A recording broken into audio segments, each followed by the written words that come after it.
Magdi-DIY na naman tayo mga kabonyok. I-repair lang natin tong ating, ang tawag dito, power bank. Kasi nanghihinayang tayo. Bali, ang problema lang naman ito mga kabonyok, yung ating mail plug ay nabasag na. Ito, nabasag. Nabasag na to dito.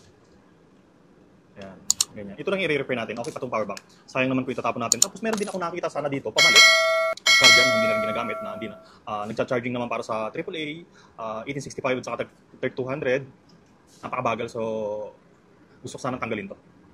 Kaya lang, hindi siya parehas. Okay. Sayang din naman sa gumagana pa kahit mabagal mag-charge. Ayan. And then, ang bala ko, ganito na lang yung gagawin natin. Gagamit na lang tayo ng wire. Ayan, ito. Sasaksak na lang natin mahabang wire. Ayan. Yun medyo hassle lang kasi magdadala pa kayo ng ganitong wire pag i-charge nyo. Pero meron naman nabibili nito maikli lang. Or puputulin ko na lang to para i-convert natin sa maikli kahit ganito lang. Okay. So, ito yung ikakabit natin. Lagyan natin dito, tanggalin natin ito nasa gitna. Ayan. Tapos kabit natin to. Bali, ang gagawin, ito, natanggal ko na yung dikit mga kabonyok. Papakita ko na sa inyo. Okay. Ito. Ayan. Kaya nang hinayang ako, ano din kasi siya, mag-safe. Ayan. So, natanggal ko na yung lock sa loob. Ang gagawin ko rito, tanggalin natin yung hinang dito. Tanggalin natin hinang. Tapos ito, tatanggalin natin. Pero bala ko sana, itago to. At least pag may nakita ako, ibabalik natin. Kasi hassle talaga yung may wire kang dala. Kung gagamitin natin to. Okay. Babalik natin siya dito. Pag mayroon tayong nakita available. So, ang gagawin ko lang ngayon, mga kabonyok, ganito na yung design niya. Ayan. Pasok na ganyan. Kunik yan dyan. Okay. Tapos ganyan. So, di ba nakapapansin nyo medyo nakawang yan? So, ibabawasan lang natin ng konti. Ayan. Kung saan lang siya nakatapat. Bawa tandaan natin, ano? Kung saan tayo magbabawas. Ayun. Hanggang doon lang. Babawasin natin. Ayun. Para lang matanggal yung awang niya. Tapos ang gagawin natin mga kabonyok, pag wala rin kasi ako, ayoko namang gamitan ng ng epoxy. Ito, pag dumikit to talagang matibay. Kaya lang pag dinikitan natin ng epoxy putty ang tawag dito mga kabonyok, epoxy putty. So ginagamit all purpose naman to kahit saan mo pwedeng gamitin. Kaya lang pag ginamit natin 'yon, hindi na natin matatanggal to kung pangmatagalan na talaga. O ako naman gusto ko naman sana yung portable, yung makakahanap tayo nito sa Shopee kung tingnan natin. Pero pansamantala para magamit natin yung ating power bank, ang gagawin natin, ito, ganito. Ayan. Kunti lang naman yung ibabawas natin mga kabonyok. Kunti lang. Ayan. Hit muna natin to. Siyempre bago pala tayo mag-start sa ating project, no? Huwag kalimutan mag-subscribe sa ating channel. Hit the bell. Like and share nyo na rin. Okay, so start na tayo. Time-lapse ko na lang mga kabonyok pag-repair.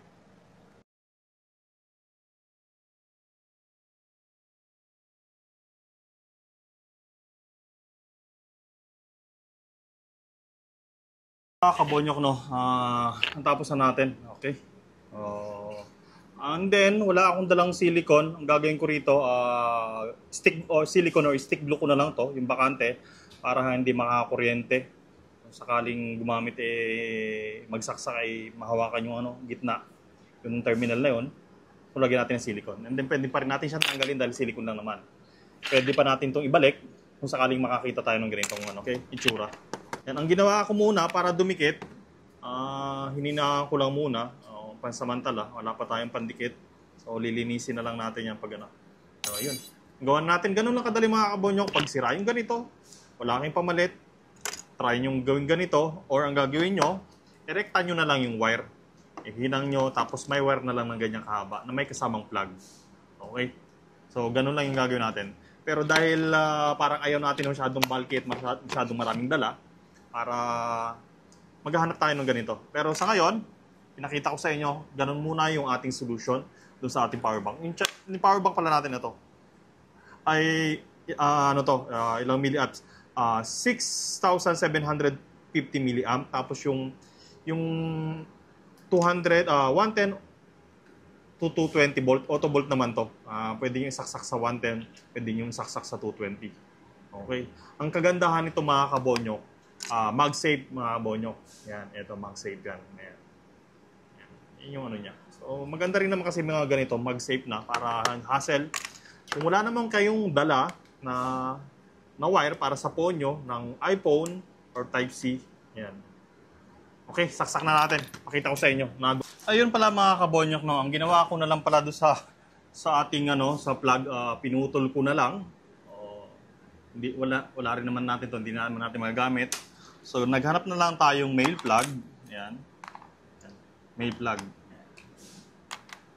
Okay. So, palitan na lang natin. So, ang gagawin natin, Pinutol na natin. Lagyan natin siya ng ano, para mas maganda yung terminal, hindi maghiwa-hiwala yung ating strand ng wire. Lagyan natin ng lugs. Kung meron kayo, lagay nyo. Pag wala, okay lang din naman. Basta i-ensure nyo lang na hindi magdidikit yung wire doon sa kabilang linya. Okay.